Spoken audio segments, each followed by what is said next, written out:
Hey, I'm Toni, and I have just cosplayed for WonderCon. It's been a really crazy weekend. It's been really hectic, and there's just so much people here. But with all the people here, I was able to find some things that I would love to share with you all. So please follow them. Follow these amazing independent artists and comic writers. For without them, we wouldn't really have the comics that we love today. So enjoy the video.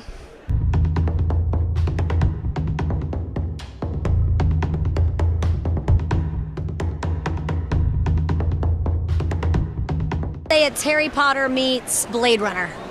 So we have kind of dystopian, not so distant future where magic has been discovered like a new technology. So of course the powers that be are fighting to control this new resource, this powerful resource, and the people are getting kind of caught in between. So our hero, Eleanor, who is a young, powerful witch in training, is studying under the tutelage of Vera, who is a master witch, and they live in the Hex, which is this huge slum outside the city.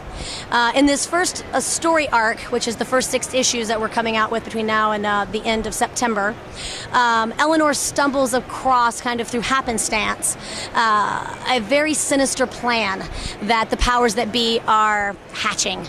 And the powers that be think that they have discovered a key that is going to give them access to the source code that makes magic possible.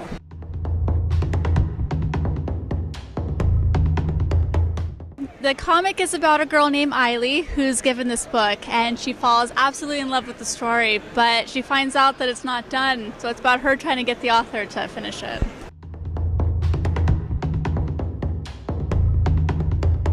It's a story about Vincent, and he's doing a favor for a friend of his, and to look for a friend of a friend. And all he has is a picture of her from 50 years ago. So when he finally finds her, he discovers that she hasn't aged a day since the picture was taken.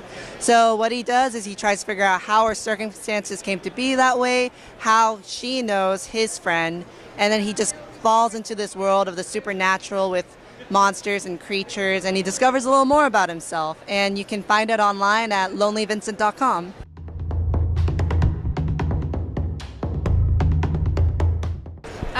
I think of Neil Gaiman, I think of Arthur C. Clarke, I think of, now I'm blanking, as I do.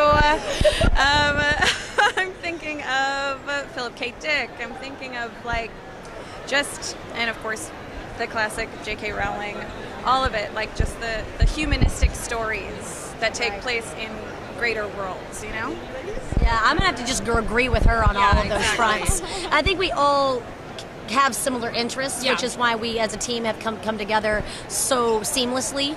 I know that we all, they introduced me into a ton of stuff. Yep. Just in pop culture, we watch a ton of Doctor Who. Big Doctor Who love fan. Firefly. Big Firefly fan. Yeah, but we also love all the classics, Star Wars and Star Trek, and any of those things where you're using technology, where you're using, or even in that sci-fi world, or you're using magic in other worlds to tell a great story, or to kind of illuminate parts of the human experience that are common among us all. Yeah, it's like the idea of an ordinary person who you can relate to, who's in these extraordinary circumstances where you're able to kind of experience your own extraordinariness. Yeah. And that's a word. That's why she's the writer.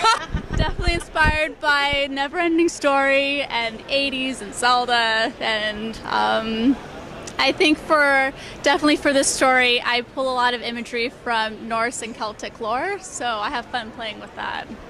Well, definitely Disney. Like every 90s kids, every kid, honestly. Yeah, grew up. Yeah, exactly. Grew up with Disney films, and so Glenn Keane especially was a huge influence on me, as well as Rumiko Takahashi of Ranma Half and Inuyasha. Their sense of movement and character design always just was really wonderful to me, and I think the influences are pretty obvious in my work as well. I love them.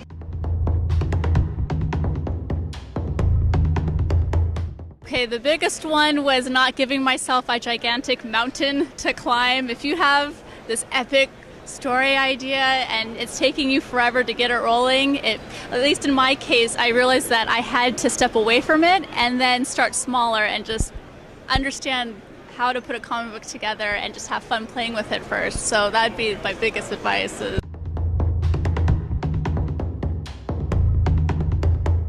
My I think my favorite so far was Tom Beaker. I was going to say the same exact we thing. were like, I think what? that was the universal favorite. So it was Tom Beaker the Muppet dressed up like Tom Baker, Totally. the fourth Doctor Who. The fourth Doctor, Tom It Beaker. was adorable. Amazing. But to be honest with you, we have not left this booth. Oh my goodness, I think it's the little kids that I get to see walking through, and they have the cutest cosplays, and they're so excited, and so they're in their costumes just running everywhere, and yeah. There was this excellent family cosplay of Leela and Zap Brannigan, and then their baby was Nibbler. I love Futurama, so that was one of the best cosplays I've seen this week.